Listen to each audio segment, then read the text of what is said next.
Cajun Cardboard coming at you from the great state of Louisiana. Today we're going to take a look at the annual NBA GM survey where the various GMs amongst all the NBA franchises are polled by the NBA, and they ask them a myriad of questions, team-related questions, player-related questions, rule change type questions, just different miscellaneous questions. And so we're going to look at some of the results. They usually sorted by percentages of which GMs think this person's going to do this or this team's going to do this.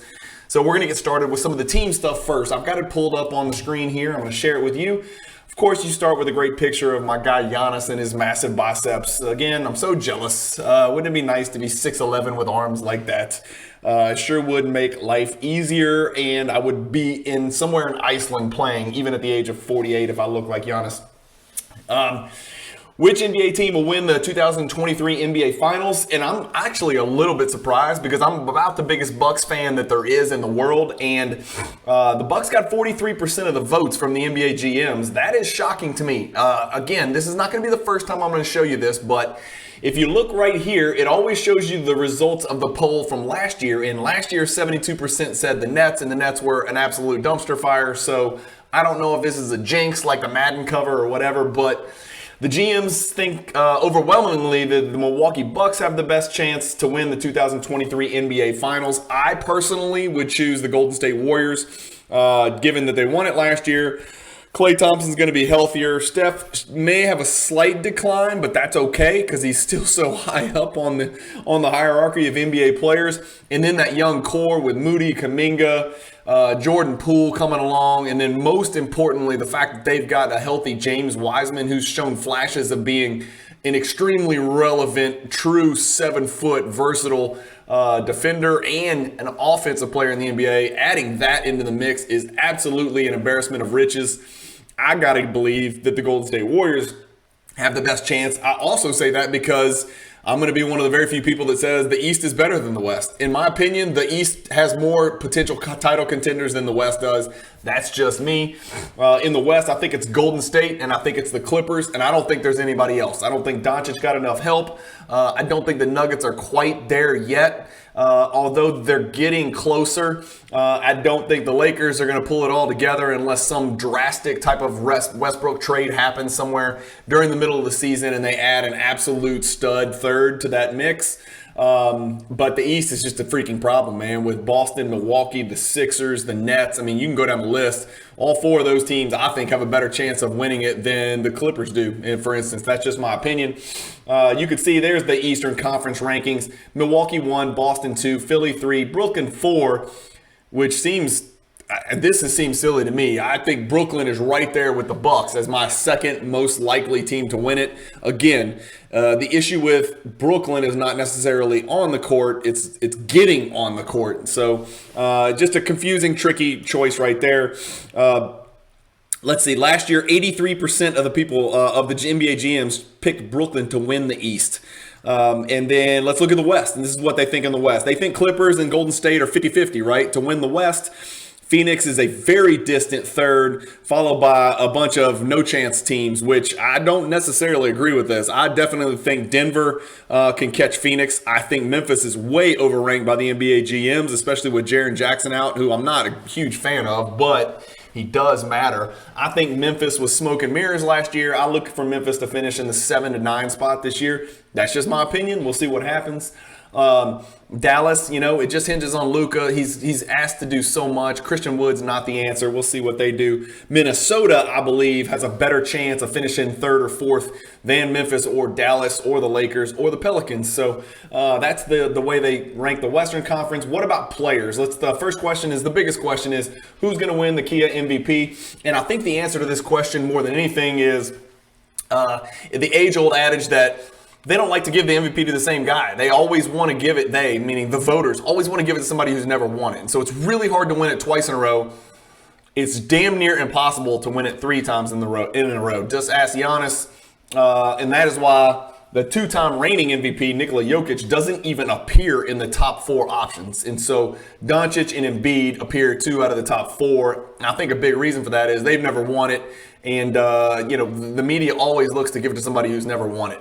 So Jokic would have to do something absolutely banana. They have to win the West, basically, is what it comes down to. He's got to put up the same or similar numbers, and they have to win the West. And almost they may need to run with the West for Jokic to have a chance.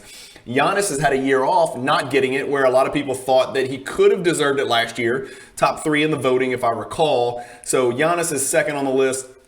You know, the Bucks need to win the East. I mean, that's really what it comes down to for Giannis and Jokic is their teams have to win their conference. Doncic doesn't necessarily have to win the West, and Embiid doesn't necessarily have to win the East. I don't see any chance in hell that Steph Curry has any chance to win this award. I think that Kevin Durant would be probably in my top 4 as well, because if the Nets finish 1, 2, or 3, and Durant averages 31 a game, which is not out of the question, I think he's in the mix. I'd even give James Harden a better chance than Steph Curry at the number 4 spot. I just think Curry has too much around him. Too little is expected from that. So much is expected from the team. I just don't think Steph Curry is a big enough part of that regular season cog. In other words, he doesn't have the ball in his hands enough. I can't imagine Steph Curry putting up the type of numbers necessary to win an MVP over some of these other guys. Not saying he's not a better player. The MVP award's different, remember. So if I was starting a franchise today and could sign any player in the NBA, who would it be? The NBA GMs, this surprised me because I thought with a little bit more tread on the tires, the NBA GMs would choose Luka Doncic like they did last year, but they chose Giannis. And so I can't complain there. I'm a huge Giannis fan. I can't think of anybody else really that would be in this conversation. I mean, Giannis and Doncic is pretty clear cut 1 and 2 in my book as well. I guess you could talk about Jokic as well. I think the attitude of Giannis and Doncic is just so different. They just want to murder you, man. And they just want to go out there. They want to kill you. They've got the Kobe, Jordan, Westbrook, just killer mentality. Both of those guys, they check every box. Jokic likes to ride horses and stuff in the offseason, so I just don't know. Maybe that factored into it. I don't know. But Giannis 1, Doncic 2. Can't argue much with that. Which player forces opposing coaches to make the most adjustments? And this is a fascinating answer, right? And let me tell you why I think the answer was answered this way. Steph Curry, far and away. Like his 52% is more than the next 4 guys' percentage votes added all up, right? But Steph Curry, I think, is the answer because Steph scores in one way, primarily from the perimeter. Does he shoot a layup here and there? Of course he does. And does he shoot a mid-range jumper? Sometimes. But he kills you from the free throw line. He kills you from the perimeter. He kills you off the ball. I mean, they list him as a point guard, but is he really a point guard? I don't really know. Is he more of a point guard than Doncic? Of course not. Absolutely not. So the reason I think Steph Curry got all these votes from the GMs is because you can game plan for Curry. There's nothing you can do to game plan for Giannis or Jokic because they can beat you in 57 different ways. Steph Curry is going to beat you in one way. He's going to make threes from the perimeter. He's going to be a ball magnet. He's going to run off screens off the ball. So I think what the GMs were answering when they answered Steph Curry is that you could actually make adjustments to account for Steph Curry. You can play more zone. You can, shadow him. You can, throw a man on him and blanket him and provide no help side, defense with that particular defender and pretty much face guard Steph and just chase him. You can't do stuff like that with Giannis and Jokic. You can't put a little guy on Giannis or Jokic. You can't put a big guy on Giannis or Jokic. They'll exploit both of those guys in different ways.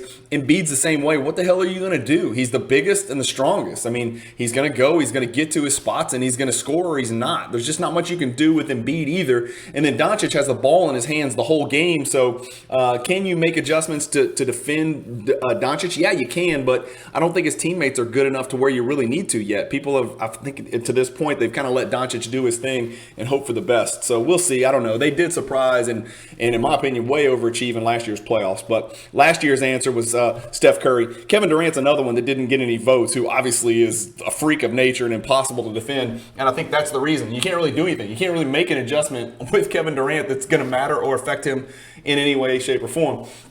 What about the next question?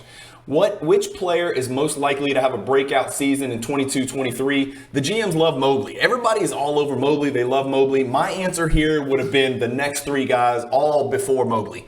I like Cade Cunningham better than Mobley. I like Anthony Edwards more than Mobley. And I certainly like Zion Williamson to have a breakout season more than Mobley because he's already put up numbers in a half season that Mobley will never put up as long as he's alive. So I would put the other 3 guys ahead. If you had to make me choose of those 4 guys that the GMs chose, which one of these guys would be the best long-term player, I'm honestly taking Cade Cunningham. And I know that sounds crazy because we haven't seen a large sample size, but what I saw from Cade Cunningham in the second half of last season with a bunch of junk around him was pretty indicative of what we saw from Luka Doncic his rookie season. So I like Cade Cunningham the most out of those 4 guys. Maybe not the most this season. This season, I would probably say Zion Williamson because the most is expected from him. Mobley doesn't need to take this massive jump for the Cleveland Cavaliers because they've got Donovan Mitchell, they've got Jared Allen All-Star, and they've got Darius Garland All-Star. So he's got 3 All-Stars around him. Zion really only has Ingram, an aging CJ McCollum, and then, a serviceable, better than average big man in Jonas Valanciunas, and then Herb Jones, our 3-and-D guy. So I like Cade Cunningham to take the biggest step. Anthony Edwards has a lot of talent around him too, but he's got that it factor. I think he's going to take a huge step forward as well. I would have put Cade Cunningham 1 on this list. That's just me personally. As far as individual breakout seasons, again, I don't think Detroit's going to be relevant in any way, shape, or form. It is interesting. Here are some of the other names on the list. Anthony Davis, how many years in a row are people going to say that? Rudy Gobert, I don't have any idea what he could possibly do better next year than last year. I would assume he's at or near the downside of the peak of his career. Jalen Green, maybe. We'll see. I'm pretty high on Jalen Green and Kevin Porter Jr., that backcourt. Tyrese Halliburton, great season last year. He's got a lot of responsibility, so I got to believe his numbers are going to be bananas through the roof. His usage rate's going to be preposterous. Most people can't even name 2 players on Indiana, and one of them would be Miles Turner, who may not be on Indiana for very long. Jonathan Kuminga, I see nothing there. I do not understand the hype about Jonathan Kuminga. I don't see the skill set. I see the body. I see the athleticism. I see the length. I see the leaping ability. I see the frame. I just don't see the skill set that everybody sees with Jonathan Kuminga. I don't understand it. I also don't see how he can take a step forward because he's like the 8th best player on the team. I don't understand where he takes that step forward. When does he get that opportunity to do it? It just doesn't make sense to me. I don't see that, but I know everybody's high on him. I'm not trying to disparage him because he's a baby still. He's got a long career ahead of him, but I don't see that yet. I haven't. Tyrese Maxey, of course, yeah, absolutely. But the question is, how does he fit with James Harden? Is now that James Harden's there, is Tyrese Maxey, can he take a step forward? He's gonna have the ball in his hands enough. We'll see. I don't know. He had a great season last year. He can really shoot the ball, which is kind of one of the biggest question marks with him. Ben Simmons, I can't agree more with that. He is going to have an absolute FU vengeance. I'll show you what I'm about season without shooting a basketball. So he's going to average about 8 points a game, but I could see him doing like 8, 10, and 10 on like 50% from the field and with more than a steal and more than a block every game. He is the most versatile defender in the NBA, in my opinion, slightly more than Giannis, but we'll get to that in a second. I love that they got my guy Anthony Simons on here. Big breakout season in Portland because they need him to have a big breakout season in Portland. He's the opposite of Kuminga. He's got the opportunity and the timing is right for him to take a huge step forward because Portland needs that. Jonathan Kuminga could, God forbid, tear his ACL and it would not change the season for the Golden State Warriors in any way at all. Franz Wagner, obviously great Eurobasket tournament. Had a fantastic rookie year, top 5 in the rookie voting. I believe he was first team NBA all-rookie team for sure. Last year, the answer was Jaren Jackson Jr., and he was very mediocre at best. Who is the best point guard in the NBA? 72% said Steph Curry, and I think that's probably because 25 of the 30 GMs may not have considered Luka Doncic a point guard. That's the only explanation for this. I'm not saying Luka's better than Steph. I am, but I'm not saying it could not be argued that Steph is better than Luka. You could argue that, but I think that this is a problem because I think a lot of people considered Luka maybe a shooting guard or a small forward when they could have considered him a point guard. And the reason I think that is because look at these next 2 questions. Who's the best point guard? Who's the best shooting guard? Who's the best small forward? Luka Doncic finished second, and third. So it's clear that some of the GMs thought he was a shooting guard. Some of the GMs thought he was a small forward. And some of the GMs thought he was a point guard. So what they did down here at the bottom is they added it all up. Highest percentage of total votes on position questions, meaning they kind of pooled the votes from the different NBA GMs. And Doncic finished fourth in that list behind Giannis, Steph Curry, and Jokic. Giannis and Steph Curry were tied. But if we go back to shooting guard, believe it or not, and I think it's because there's just a void as far as shooting guards go in the NBA. Like if you ask me to choose shooting guards in the NBA, the only ones that I think of, off the top of my head are like Booker and Beal. As far as elite shooting guards, I think Booker, Beal, Klay Thompson, right? I don't consider Luka Doncic a shooting guard. He's in no way, shape, or form is Luka Doncic ever on the wing waiting for the point guard to pass him the ball or running off down screens and shit like that. It just doesn't happen. He's a point guard in every sense of the word, except for the fact he's 6'8", 235. Steph Curry, I can see the argument that he's a shooting guard because he's not that high usage rate, bring the ball up the floor every time, point guard. I get that. So that's what you get for shooting guards. You can see they have Beal in there. James Harden in no way, shape, or form is a shooting guard. You can say Tyrese Maxey's a point, but you got to say that James Harden's a point just the same. And then Jason Tatum is not a shooting guard. He's a small forward. I would say Jaylen Brown's a shooting guard there, but they're interchangeable. And honestly, in today's NBA, God, my neck is so red from watching soccer. It's crazy. And I'm talking fast. Maybe I need more energy drinks. Jason Tatum and Jaylen Brown are interchangeable. And in the NBA, there's shooting guards, small forwards. It's wings, man. I just consider them wings. That's just the way that I look at the NBA. And I think most teams do the same. Who's the best small forward in the NBA? Kevin Durant, far and away first. Tatum a distant second. Some people are thinking Doncic is a small forward just because of the size. He's bigger than Jason Tatum. He's pretty damn near as big as Kawhi Leonard and LeBron. LeBron's a little taller, obviously, but they've got LeBron on here as a small forward as well. Who knows? Is he a point? Is he a small forward? I don't know. And that's the problem with asking these silly questions. It should just be, you should tell the GMs points, wings, true bigs. These are your three categories now. Forget guard, point guard, shooting guard, small forward, power forward. Power forward, they got Giannis Antetokounmpo, clear far and away, number one, 86%. LeBron is considered a power forward in this one. And then who's the best center? Jokic with a massive margin over Embiid. And then somebody considers Giannis a center, which they clearly never watched the Bucks play basketball. I know he plays some at center, but that's only when they go small ball. Even when Portis is on the floor, they let, Portis is really the 5 and Giannis is the 4. And then highest percentage. So this is more indicative, right, of who they really think are the best at each position. Giannis tied with Steph Curry, closely followed by Jokic, Doncic, and Durant. So that's pretty indicative right there, who they think the 5 best players in the NBA are. And I can't say I disagree very much with that right now. Which team made the best overall moves this offseason? I've done some videos on this. If you haven't seen it, go back and see it. I did a reaction video right after they signed Donovan Mitchell in Cleveland in that trade. Cleveland 41% far and away. The Timberwolves 17%. And now again, my thoughts on the Timberwolves is that they drastically, massively, overwhelmingly overpaid for Rudy Gobert. I think that they should not have done what they did. I don't think the window is there for Minnesota. And I think that by the time there is a window, Rudy Gobert will no longer be relevant, and they'll wish they had that bevy of picks and prospects and rotation players back. I don't know why they needed to make this move. D'Angelo Russell was improving. Anthony Edwards is primed to take a huge step forward. Karl Anthony Towns is one of the 4 best centers in the NBA. They've got a nice Jaden McDaniels wing 3-and-D guy, and then they've got some bench guys coming on that can play as well. I feel like they gave up way too much for Rudy Gobert. It's just a weird fit to me. I'm not sold on that. I think they're going to be great during the regular season. I think they're going to get the playoffs, and there's going to be situations where you can't even put Gobert on the freaking floor, man. I just don't think you're going to be able to put him on the floor. He doesn't exploit defenders. When he has the ball on offense, he's not good enough or skilled enough to exploit mismatches in the post. And so when teams like Golden State play small ball and they got Looney or Draymond or something, not really Looney because he's just a stiff, but like Draymond Green, or when they play the Bucks and they go small. If they play the Bucks and they go small, it's gonna be a freaking problem with Giannis being guarded by Gobert. That's lights out. That's barbecue chicken, as Shaq would say. Which one player? The other ones were Philadelphia 76ers, which they're hanging their hat on the PJ Tucker deal. And I think maybe D'Anthony Melton, is that who else they picked up? Whatever, dude. That's great.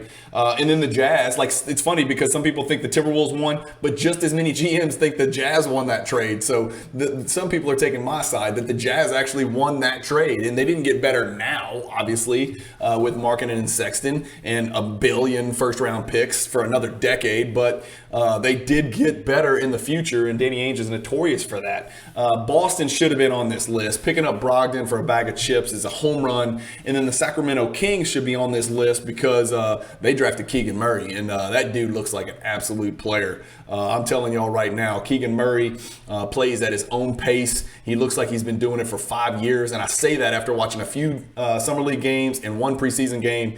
Keegan Murray looks like the real deal.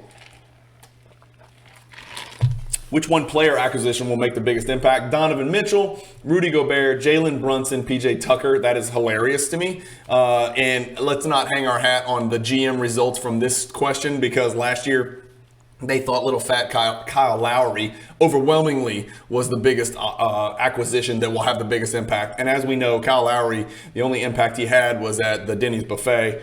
What was the most underrated player acquisition? Malcolm Brogdon, I love it. I agree with the GMs on this one. Malcolm Brogdon was the biggest, most underrated, certainly under the radar player acquisition out there. He is a fantastic player. This is the rookie of the year we're talking about. He's a 50, 40, 90 candidate every year. He's intelligent. They call him Mr. President. That's his nickname, for God's sakes, because he's polished, he's sharp, he's a professional, he's a vet. He's everything that you want in a teammate. And he's a great two-way point guard. PJ Tucker on here is laughable. His days are over. He is not in any way, shape, or form. Everything he provides you on defense, allegedly, he takes away from your team on offense because he's absolutely useless. He can't dribble. He can't. He's just not at all effective on offense. And I think that he gets a free pass, and I don't understand that. John Wall, who knows? Let's see. What John Wall are we getting? I haven't seen the dude play basketball since he was at Kentucky, it seems like. Let's see what we get from John Wall. D'Anthony Melton, that's a little bit of a reach. And then Bojan Bogdanovic in Detroit. I don't know, because I don't know how relevant Detroit's going to be. Obviously, I think Cade's going to take a massive step forward. Jaden Ivey would have to be one hellacious player, and then maybe Jalen Duren or Bagley take just a preposterous step forward for Detroit to be relevant in any way, shape, or form. I do admit that Bojan Bogdanovic is a great fit in Detroit. He's perfect right there, out there on the wing as a catch-and-shoot guy and a one-dribble pull-up guy next to Jaden Ivey and Cade, because he's going to really help space the floor. And he's a big dude, too. He's a little bit better defender than he looks and that he gets credit for as well, because he does have good size. He can defend the post pretty well. Which team will be the most improved in 2021? The Clippers, 1. The Cavs, the Pelicans, tied for 2. And then the Timberwolves, 4th. I like all those, but I think Brooklyn Nets is going to be number 1. Because if those 3 guys are healthy and if those 3 guys are all locked in and healthy, right? You have to qualify it. Then they are definitely going to be the most improved team. I think, and it's not even going to be close. They're a very scary team. They're a title contender. I don't have a problem with the Clippers. Obviously, they were missing everybody last year with the injuries. And then the Cavs picking up another All-Star. So now they're starting 4 All-Stars. They're a problem as well. So New Orleans Pelicans, they're adding Zion. They're adding a freak of nature. And they have a really good young core with Alvarado and Herb Jones, and Brandon Ingram is still really young. People don't forget about him. And then you add Zion into that mix. You got Trey Murphy. I'm hearing really good stuff about this Dyson Daniels kid. I don't know how many minutes he's going to get, but I've heard really good things about him. And then you get Kyra Lewis back. So New Orleans is primed to make a huge step forward. They could finish anywhere from 6th to 10th. I don't see them cracking the top 10 yet because I don't think they've figured out how to play together, and they don't have enough veteran leadership. I know McCollum's there, JV's there, but I don't see them having quite enough to jump past maybe 6 to 10 spots, something like that. I'd be astonished if they don't make the playoffs if healthy. But again, if healthy, right? You can say that for pretty much every one of these. What was the most surprising move of the offseason? Rudy Gobert to Minnesota. I agree. I just think they way overpaid. We've talked about it. I'm not going to do it again. Donovan Mitchell to Cleveland. It was surprising because everybody just already put him on the New York Knicks roster, and he ended up not being there. DeJounte Murray to Atlanta, I would put second as well because it's a weird fit to me. And I guess I should have known the Spurs would do the logical thing. DeJounte Murray's an unbelievable basketball player. He is an elite point guard. He's an all-star point guard. And he's a preposterous fantasy basketball player, by the way, if you play fantasy basketball. I know that much. But his window did not align with the Spurs window. There's not enough stuff around DeJounte Murray for them to get max use out of DeJounte Murray. So they thought best to convert him to pick some players and kind of extend that window. And you can't question the Spurs. They've been a relevant franchise for damn near 3 straight decades.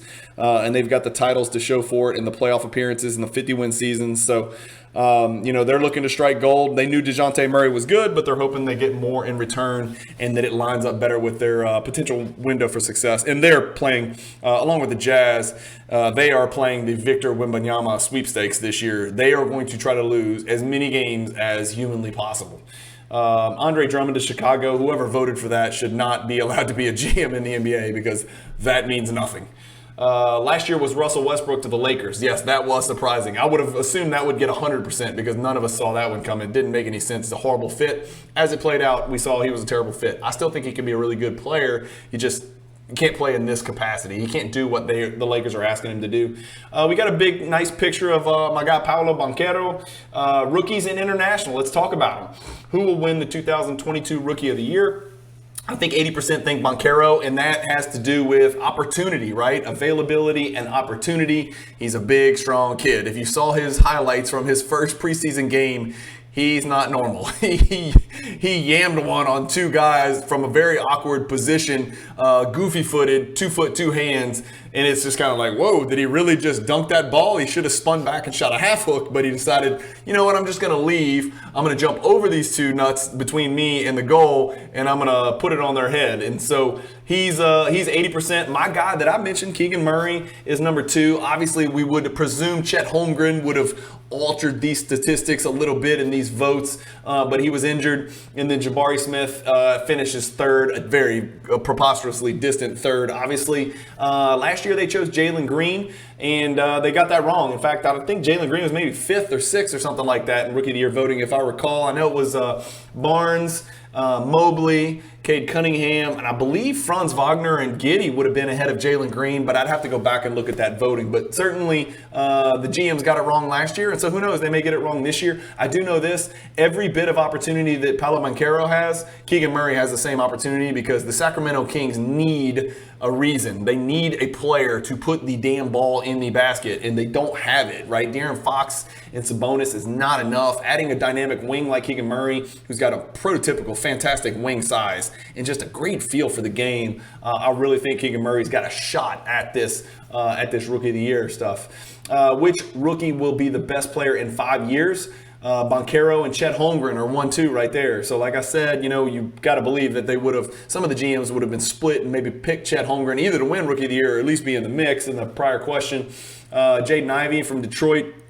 I think people are not high on Jaden Ivey winning Rookie of the Year just because the ball's going to be in Cade's hands so much. I don't know if I guess I need to see more Jaden Ivey to see, is he a point guard or is he a combo guard? Is he an off guard? I don't know what he is. We just got to see. I think he was a point guard in college, but now he's on a team with Cade Cunningham, who is kind of the Doncic 2.0. The ball's always in his hand, high usage rate. The possession begins and ends with him. The decisions are made by him. He's a coach on the floor. He's got prototypical size, inside, outside, 3-level scorer. I don't know enough, and I haven't seen enough of Jaden Ivey to kind of figure out where he's going to fit in that mix. And so maybe that's why he's on the 5-year list, but not on the next year list. Jabari Smith is on there as well. We got to see more of Jabari Smith. And then Keegan Murray. So I guess people think Keegan Murray is more ready now than Jabari Smith, but Jabari Smith has more potential. Who knows? We'll see. Dyson Daniels and Benedict Mathurin also surprising on here. One caveat is, and let me highlight it for you, these same NBA GMs were almost this exact same NBA GMs. I know a lot of them have been fired in the last 5 years, but 5 years ago, the 30 NBA GMs felt that Josh Jackson would be the best player 5 years as of today. And we see how that turned out. Not so good for the GMs or Josh Jackson. Which rookie was the biggest steal at where he was selected in the draft? I like this list because as a card collector, I'm a basketball card collector, and as a card collector, I'm looking for these value plays, man. I'm looking for the penny guys. I'm not looking for the Jaden Ivies, the Jabari Smiths, the Paolos, the Chets. Those guys' cards are going to be so expensive out the gate, ridiculously expensive. I'm looking for the Tari Easons, the Jalen Durans, the AJ Griffins, the Shadon Sharps, the Keegan Murrays, the Jalen Williams, right? And I'm not saying I'm buying all those guys. I'm not. I'm just saying, you know what I mean? These are the kind of guys that you might be able to find on the cheap who turn in to be NBA All-Stars. You really might, some of these guys. Jalen Duran going 13 was number 1, tied with Tari Eason, my guy from LSU. Tari Eason had a really good first preseason game. He had a really good summer league. He looks to be relevant. I think he's going to step in and play quite a bit in Houston. I think that Houston team, I know they're dysfunctional with Jalen Green and Kevin Porter Jr., but I'm telling you, I think people are going to really enjoy watching this Houston Rockets team on League Pass especially. AJ Griffin's a guy I like a lot, man, as a potential 3-and-D guy in Atlanta. He might be better than DeAndre Hunter. I don't know. We haven't seen enough. DeAndre Hunter's had his injury issues, but let's see what AJ Griffin can do. I really like him, especially his size. Shadon Sharp is one of those mystery men, man. It's Sasquatch, you know.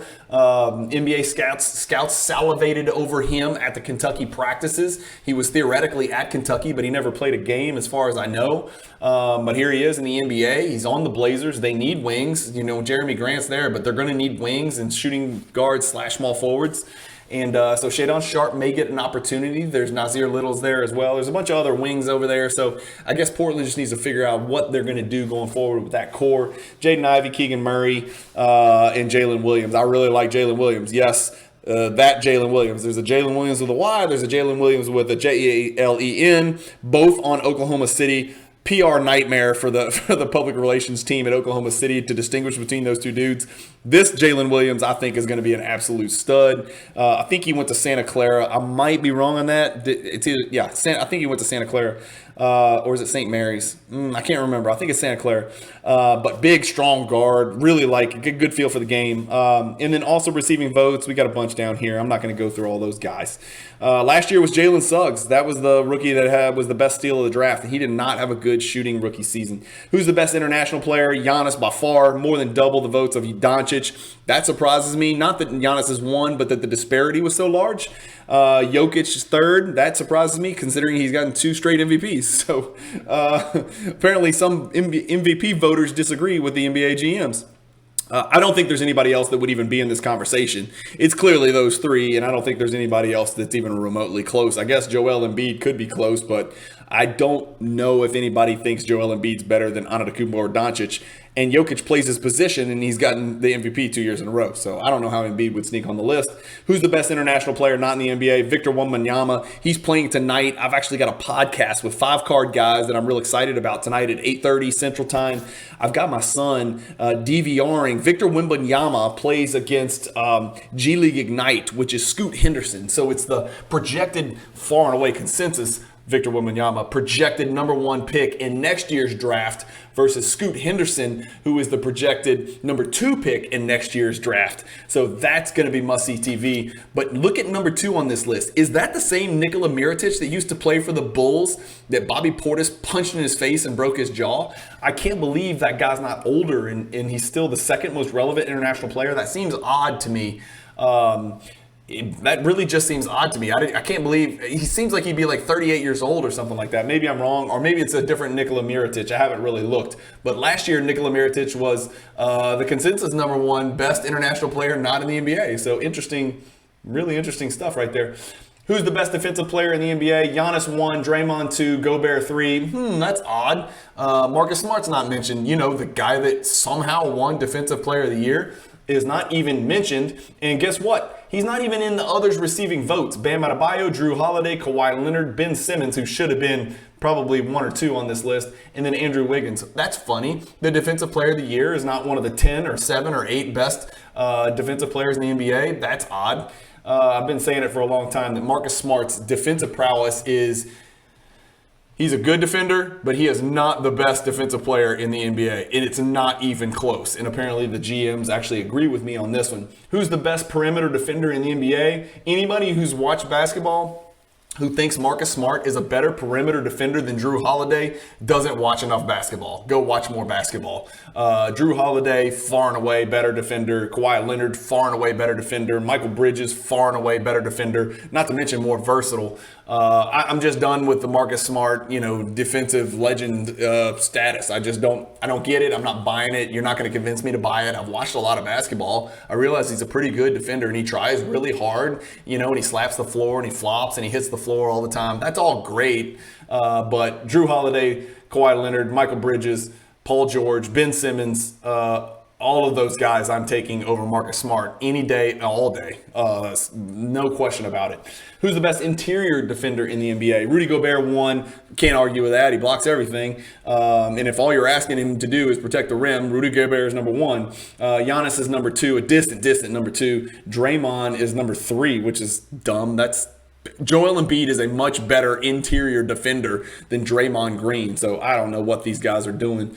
Who's the most versatile defender? This is where Draymond can get into the mix for sure, and this is where I don't think it should even be this close. I think it should be Ben Simmons and Giannis 1 and 2. And I don't see, Ben Simmons is on others receiving votes. That's stupid. Ben Simmons and Giannis should be 1 and 2 because both of those guys can guard all 5 positions. Ben Simmons better at guarding points than Giannis. Giannis probably a little bit better at guarding fives than Ben Simmons, but those guys I have the best chance of anybody in the NBA of guarding 5 positions. Draymond Green can't guard the perimeter anymore, so I don't know where that's coming from. I know he used to be able to, but he's getting by on past reputation just like Marcus Smart is. Bam Adebayo is a really good defender as well. Awesome at switching pick and rolls. I don't think he can get out there and guard ones like Ben and Giannis, but great defender as well. What is the best defense? Which is the best defensive team in the NBA? Celtics 1, Golden State 2. That's scary considering how good they are on offense. Last year the Bucks were 1. This year the Bucks get 7% of the votes. So, okay, I guess they got that much worse at defending. Coaches, who's the best head coach? Spoelstra 1. Wow. I would have guessed they would have picked Popovich or Steve Kerr. But Spoelstra 1, and then a distant second, and an even more distant third, Popovich. That really surprises me. I think there's some recency bias here. I mean, what the hell is Popovich supposed to do? Win with, the kids that he's got in San Antonio with no DeJounte Murray? So I get it. I mean, Spoelstra's been good, not great for like 2 decades, so it is what it is. Which head coach is the best manager, motivator of people? Kerr, Monty Williams, Spoelstra, Ty Lue, Popovich. Not that sexy of a question. Which head coach makes the best in-game adjustments? Tyronn Lue. That shocks me. I would have definitely not suggested or suspected that, I should say. How about Chris Finch sneaking on this list? I like it. I like to see somebody that I never would have thought would have been on that list. And Jason Kidd, I don't know about that. Which head coach runs the best offense? Steve Kerr 1. Well, it helps when you have the 2 of the 5 greatest shooters that ever set foot on planet Earth. And then which head coach has the best defensive schemes? Spoelstra 1, Nick Nurse 2. I agree with that. Nick Nurse runs some crazy shit at people, man. He goes out there with like 5, 6, 9 guys, and then Fred VanVleet snacking on some crackers and cheese over on the sidelines. Nick Nurse does some crazy stuff up in Toronto. He kind of plays those gimmicky freak defenses where he just puts 6'9" guys with 7'5" wingspans everywhere, and he can run all kinds of crazy stuff at people and switch everything. It's very confusing, but he's got the personnel to do that. I'm talking about Scotty Barnes, Siakam, Boucher. I'm forgetting people. Is Precious Achua up there? I can't remember. He's got all those guys. They're all like 6'9", 6'10" guys. Which new or relocated head coach will make the biggest impact on his new team? Darvin Ham? I don't know. I'm not buying it. Who's the best assistant? I'm also not buying Mike Brown. Been there, done that, seen enough. Nope, not happening. What is Will Hardy going to do in Utah other than lose 70 games? I don't know. Who's the best assistant? I legitimately think Utah is going to try to lose 70 games. And I don't think it's out of the question. While I'm very high on the statistical improvement from Colin Sexton and Lauri Markkanen, I legitimately think there's a chance that Utah could go 12-70. I think they're going to be that bad. And that's saying something because they've got a really good home crowd. And a lot of people are going to walk in there and laugh and take them for granted. So they're going to probably steal a couple games. But 12-70 is not out of the question. I don't know what Vegas's odds are on win totals for Utah. In fact, that's something I should do is go back and look at these win totals and have a video about that. But if Utah's win total is more than 18, I'm going to be shocked. I literally think they could be historically unprecedented terrible this season because A, they are, and B, they're trying to lose games because they want Victor Wembanyama, the aforementioned Victor Wembanyama. Which active player will make the best head coach one day? Ben Simmons? No, I'm just kidding. Chris Paul, that's not a surprise. My guy Garrett Temple. I've been trying to get Garrett on the show. Garrett's a friend of mine here. I handle his real estate transactions and some business transactions that he's a part of. Baton Rouge's favorite and favorite son, part of a great basketball family here in Baton Rouge, Louisiana. LSU legend for locking up J.J. Redick when he played for Duke. Garrett Temple is still in the NBA. He is still in New Orleans on the final year, I think, of his contract, possibly his last contract. But super shrewd businessman, super polished, super intelligent. I texted him the other day. We're still trying to figure out a time to get him on the show, but I'm going to get him on here. You guys will love that interview. He's fantastic. He's a good person, a good dude, and had a great NBA career. CJ McCollum, I can't argue with that. CJ McCollum strikes me as a coach in waiting as well. Miscellaneous questions. These are funny, right? These are cool. Which team is the most fun to watch? Golden State Warriors. I can't argue with that. They got a lot of offensive firepower. I think the Nets will be fun to watch. They're number 3 on this list. I would also put the Houston Rockets on here, and I would put the Detroit Pistons on here. And maybe the GMs were scared to pick teams that are only going to appear on League Pass, but those are 2 teams that I want to watch the most on League Pass. Orlando, Houston, and Detroit. Those teams have prospects galore, and I love watching young kids develop and figure out how to play NBA basketball and then flourish and thrive. And we'll see. Which team has the best home court advantage? Raptors. That's boring. I'm not even going there. Which team will have the league's most efficient offense? Warriors. Dumb question. Which level of success this season is toughest to predict? 1 and 2, the GM's got something right. You're damn right. Now, look, here's 3 Memphis Grizzlies. I'm with them. I think it was smoke and mirrors last year. I think we're in for a very, very, very big drop-off from that Memphis Grizzlies team. I just don't see it. I don't see the talent level necessary to repeat what they did last year when almost every team in the West was missing their best or second best or sometimes best and second best player for an entire season, it seemed like, right? Zion was gone. Lillard was gone. Paul George was in and out. Kawhi was gone. Anthony Davis is always in and out. I just think there's too many teams that now have all their people back. I don't see any way that the Grizzlies finish like top 6. I just don't see it, man. And I think they were like second last year or something nuts like that, second or third or something, right? But I do agree, Brooklyn Nets and Lakers, because you don't know what kind of spell Kyrie's going to cast. He's going to come in on some kind of unicorn horse. He's going to be wearing like wizard robes and some kind of like pointy Gandalf wizard hat. He's going to do a bunch of incense, all over the place. And then he's going to cast some kind of spell. Lightning's going to come down, and you don't know if that means they're going to win or if he just cursed his team. So we got to see what the mighty warlock Kyrie Irving is going to do. We don't know if Ben Simmons is going to find his way to the arena. We don't know if Kevin Durant's going to throw a tantrum or cry because somebody hurts his feelings.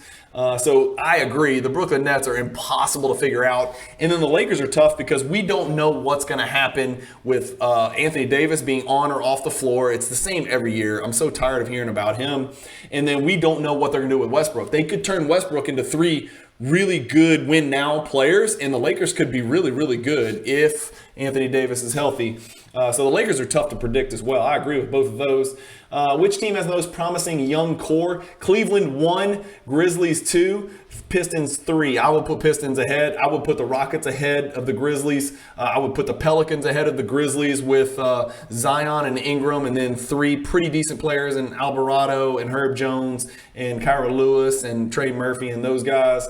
And then that Dyson Daniels kid who we may or may not get a look at this entire season. Oklahoma City, Orlando Magic, all of those. I put all those guys ahead of Memphis. Memphis is just Ja Morant. I don't understand who else are these promising young players in their core. I mean, is Desmond Bane that young? Am I missing something here? Okay, fine. Desmond Bane and Ja Morant. Is that better than Ingram and Zion? No. Is that better? Is that a better young core than like Orlando, which has got like 6 guys in their young core? I don't know.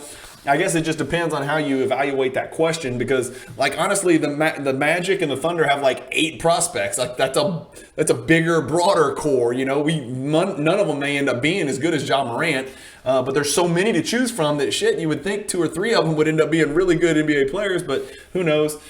Which player is the most athletic? Ja Morant 1, agreed. Giannis 2, Anthony Edwards 3. I'd flip that. I'd put Anthony Edwards 2 and Giannis 3. Giannis does things nobody's ever done, but I don't think he's as athletic. He doesn't jump off the floor the same. But he does things that a big man or a man his shape should not be doing. And that's what everybody hopes Victor Wembanyama is, a taller version of Giannis combined with Durant. Like, literally, they want him to be Giannis Durant. That's what Victor Wembanyama is supposed to be. Good luck doing that. But I'd go Ja Morant. I'd go Ja 1, Zion 2. Actually, I'd go Zion 1, Ja 2, Anthony Edwards 3. And then LeBron really should come off this list. He's still vertically athletic, but he's not moving laterally the way he used to. Which player is the best pure shooter? Anybody who answered anything other than Stephen Wardell Curry should be shot. And then I'm saying that, and that is me, including Klay Thompson and Kevin Durant, is 2 of the 5 or 6 best shooters that ever lived. So, I'm throwing Larry Bird in here, and I have to scrounge to figure out the other one. But, like, I think that's 3 of the 6 greatest that have ever lived. And I still don't think it's a question. It's unquestionably Steph Curry. Which player is the fastest with the ball? Morant and Fox. I don't think anybody else needs to be on this list. Giannis, that's ridiculous. It takes fewer dribbles, but, like, that's dumb. Whoever answered that should not be an NBA GM. It's probably the Kings GM that answered that question. Which player is the fastest with the ball? It's Morant and Fox, period. End of story. Next. Which player is the best at moving without the ball? Steph Curry 1, Klay Thompson 2, ho-hum. 2 players on the exact same team that run a motion offense, that run off screens, refuse screens, flare screens, curl screens.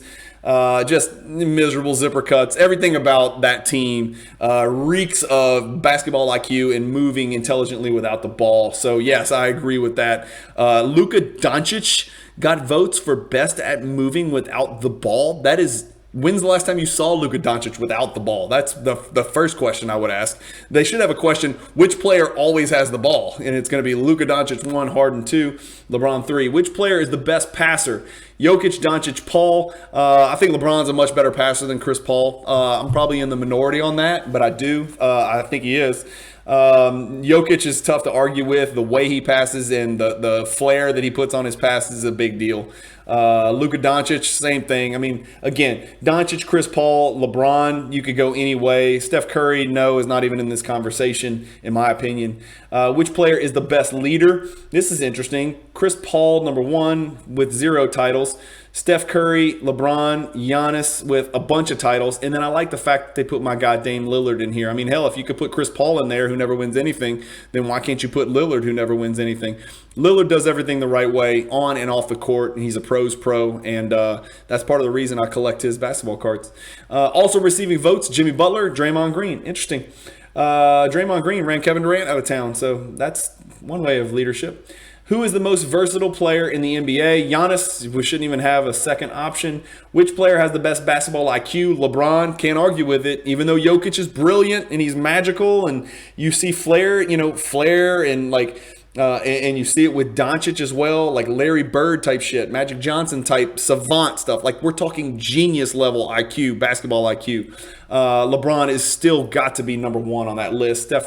Chris Paul needs to be in the mix as well. I think they got this right. The only other thing I would probably add in here, even though he can't use it anymore, is Rajon Rondo. I'd probably add him to this list, or at least in others receiving votes, but he can't use that basketball IQ because he's just so far onto the downside of his career.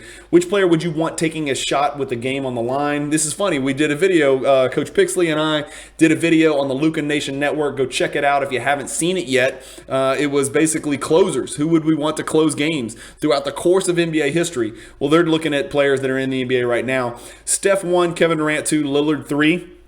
I would go Durant 1, Curry 2, Lillard 3. if I had to put those in order. That's my personal order. And you can't really argue with DeMar DeRozan hitting 2 game winners last year in 2 buzzer beater game winners in 2 consecutive games. One of them was a 1-foot 3-pointer. So you can't argue with DeMar DeRozan and the recency bias that the GMs have because they just saw it happen. Doncic, we know, is not scared of taking that shot. I would probably go Durant 1 just because he can get the shot off. If they're asking a wide open shot, obviously Steph Curry 1, Klay Thompson 2, right? But if you're talking about just getting the shot off with the ball in your hand, I would probably go Durant 1, maybe Lillard and Curry tied for second. What rule needs to change? Last year it was the take transition foul, which I agree with, and they fixed it this year, so hopefully that's going to make a big difference in the way the game's played. And we'll get to see some breakaway dunks and see some of these young guys go out and do things that you don't get to see very often. They chose coaches' challenges as number 1. There's a kind of a 3-way tie here, pretty much. Coaches' challenges and reviews and all that crap, it slows the game down. It's miserable. They think you should be able to keep your challenge if you challenge and you were correct. I agree with that. Free agency before the draft. It's just all about the timing of people finding their home before the draft so that trades can make more sense. Mandatory draft medical information, that's beyond my area of expertise. And lottery odds, flattening it or wheel proposal, meaning disincentivizing tanking. Let's eliminate that burning desire to be the Utah Jazz or the San Antonio Spurs in this Victor sweepstakes. Somebody actually voted Elam ending. That is insulting to the history, and that's absolutely preposterous. If that happened, I might just boycott the entire NBA if they did that. That's great for your little basketball tournament, but to suggest an Elam ending for NBA basketball games is absolutely nutso, Kyrie Irving nutso. So the answer to that is a resounding no. 1 free throw attempt for all trips to the line. That is something that would be a massive change, but it's interesting because I care about the sanctity of NBA records, and so free throws matter, and they matter as far as points per game and free throw percentages, and it's an interesting question. It would speed the game up. I think baseball needs to implement some rules like this to speed the game up, but I'm not sure the NBA needs to go to 1 free throw for 2 points for every single foul shot. But anyway, as always, hopefully you guys enjoyed this. Let me know which of these questions you like the most. Let me know what your answers to some of these questions would be. Did anything stand out to you that I didn't talk about on this video?